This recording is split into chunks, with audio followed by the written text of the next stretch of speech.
Hello and welcome to Outside Xbox. My name is Mike, and as the resident car fan, I thought I'd spend a bit of time with this preview build of Grid 2, the sequel to the BAFTA award-winning Race Driver Grid, which in itself was a follow-on from the TOCA Race Driver series back in the early days of the Codemasters racing studio. So I'm going to give it a whirl. This is a preview build of the single-player mode, which actually has a story for the first time in ages. In one of these games. There was some sort of very, very light RPG elements in the first Grid game, nothing you would call a story. But in this one, you are approached by a sort of multi-millionaire businessman called Patrick Callahan who wants to set up a racing series, and he spots something in your driving talent and your attitude that makes him think you might be the good poster boy or girl for this sort of thing. So let's dive into the career and see what it's like.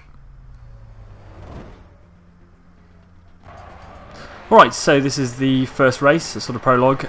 You're in a Ford Mustang, which looks very nice. Apparently this is our opportunity to get noticed. And the Ford Mustang is actually a car that was shown off quite a lot in the preview stages, so Codemasters are clearly quite proud of the way it handles. It's got a really nice progressive sort of drifty feel to it. You can really control those slides by feeding on the power, lots and lots of power. That's kind of delivered very gradually, which is perfect for sort of drifty, controllable slides. Obviously it's a gorgeous looking game, racing around at sunset, but you can also race these tracks at night and during the day. I reckon I can take this guy probably. It's quite a short race, and I don't think it's designed for you to necessarily come first.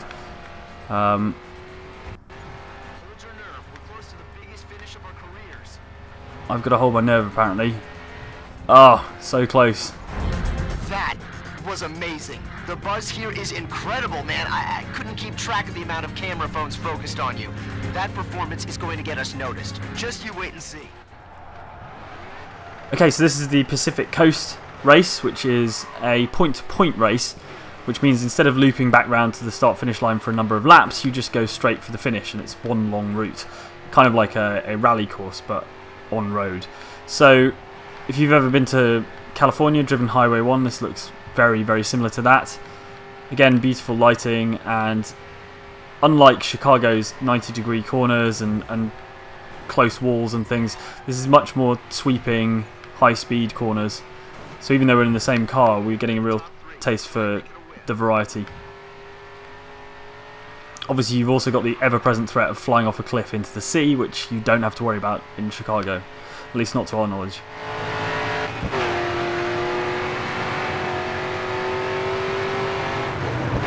Okay, that's Harrison Carter. He's the guy we're supposed to be beating. So each racing club will have their own sort of star driver. This is the American team, as you can tell from his ridiculous livery.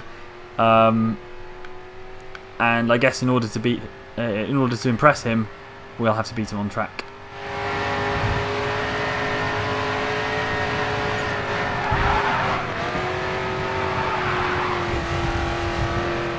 Drifting might not be the fastest way around the corner, but it's certainly the most fun, and Grid 2's handling is very much set up for controllable drifts. Even the sort of more grippy cars can be persuaded into a slide, and you should be able to hold them if you've got at least a small amount of experience with racing games.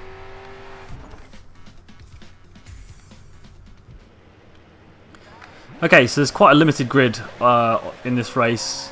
We're expecting there to be more types of touring car in the game, and you can sort of see why Codemasters has shied away from the more sort of traditional racing game sort of circuits, because they don't really give the graphics engine a chance to stretch its legs. I mean, they're often sort of set in big fields and things like that.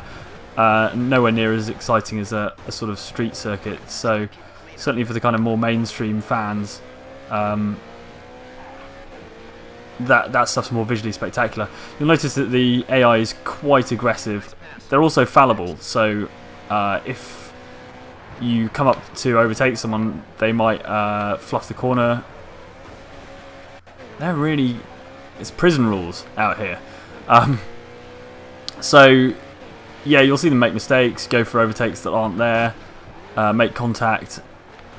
So the AI is extremely aggressive, and you feel like it's kind of what makes Grid what it is, these kind of aggressive AIs, you know, bumping, door banging and things like that, which you don't often get in sort of more simulation motorsport games. But it's great that they'll make mistakes, like that guy spun out without any help from me this time, which is good. He just overdid it.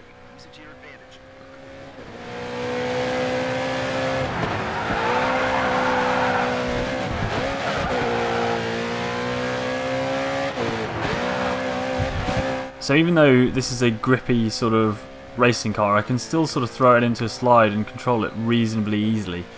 And it's all down to this sort of true feel handling model that Cody's has come up with. They've removed driving aids completely, because obviously what tends to happen with driving aids is that although they make it easier to drive, they make it less exciting because they kind of remove control, prevent you from sliding the car. Whereas in this game, they want you to be able to have kind of fun with the car. It's not designed to be a perfect simulation. It's designed to capture the spirit of the car rather than the actual exact driving dynamics of it. So an overtake is so much more exciting if, you know, you're swinging the back end out and power sliding and things like that at the same time. And I think Codemasters has recognised that actually what most people want is not a simulation. It's something that feels plausible, but is also much more exciting than the real thing. Keep an eye on that driver today. Alright, so this is a drift event. Not traditionally my favourite of the events in Grid. The basic goal is to drift the car around the circuit and get as close to these poles as possible. The temptation is to go really crazy and attempt to drift every corner, but actually it can be quite hard to control those kind of drifts. So you're probably better poised just attempting to take the racing line and controlling the car as you go round.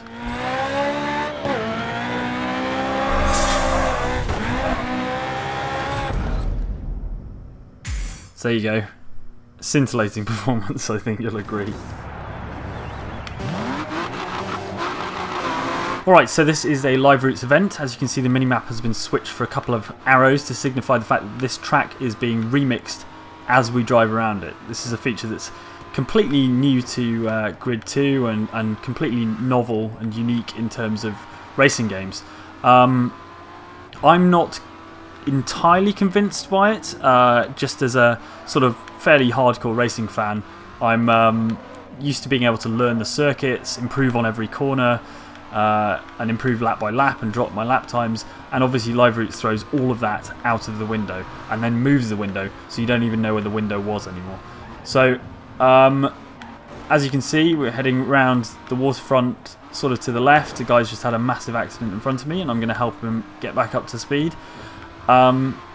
See, as a hardcore racer, I've not really got my head around it, in that you have to switch off the bit of your brain that anticipates corners as they're coming, which can be quite an unnatural experience. And I found that playing against other people in the multiplayer mode, I've sort of struggled much more than in a sort of event where I can learn the corners and get better.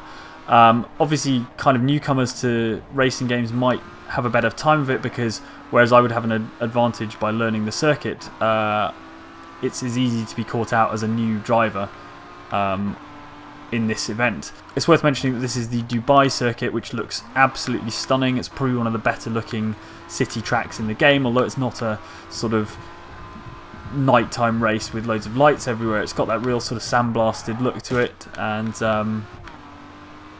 it looks exactly how I imagine Dubai is, even though I've never visited. Take that as you will. But there you go. So this track has been completely remixed as I've driven around it. Easy to get caught out and have a big accident like that and lose the entire race because you're busy talking rather than concentrating on the road. Yeah, sorry about that.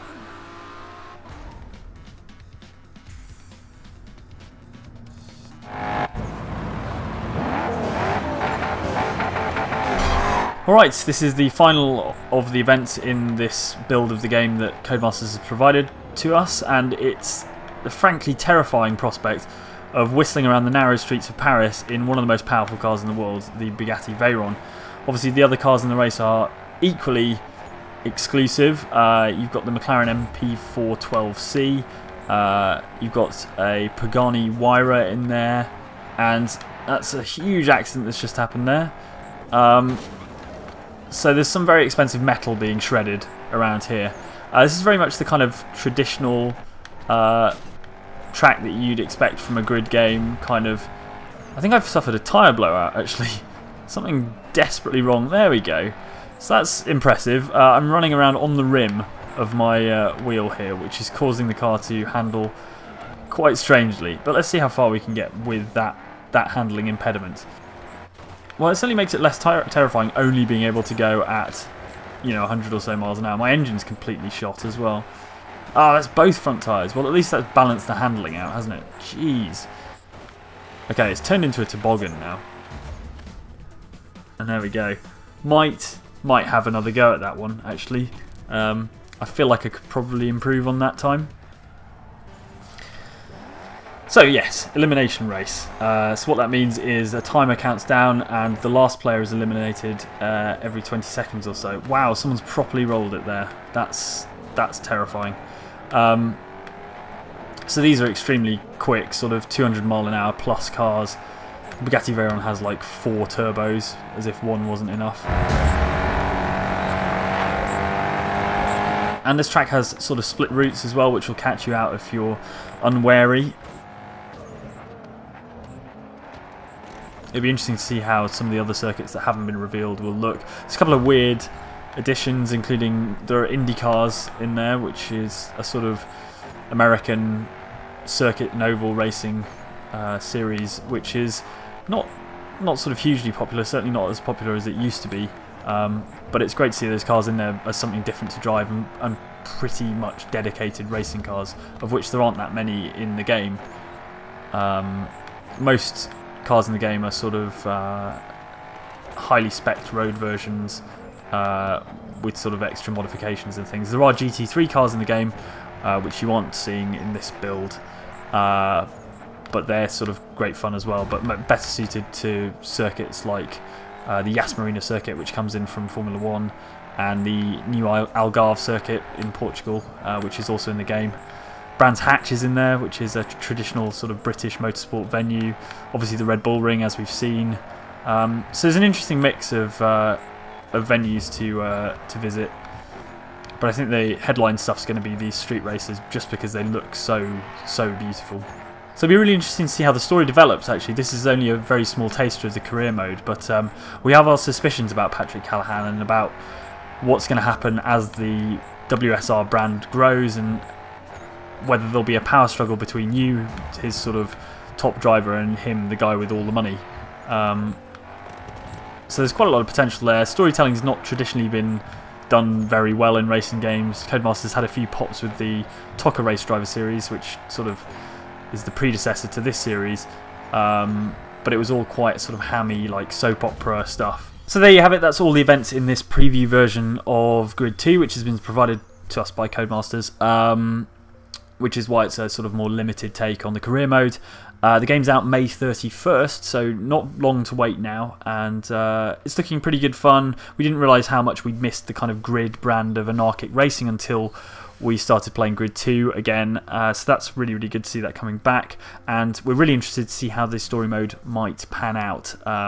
Certainly it's going to be much more than just a straight rise to the top of the sporting world. So interesting take on racing, and hopefully accessible to sort of hardcore racers and more arcade fans as well.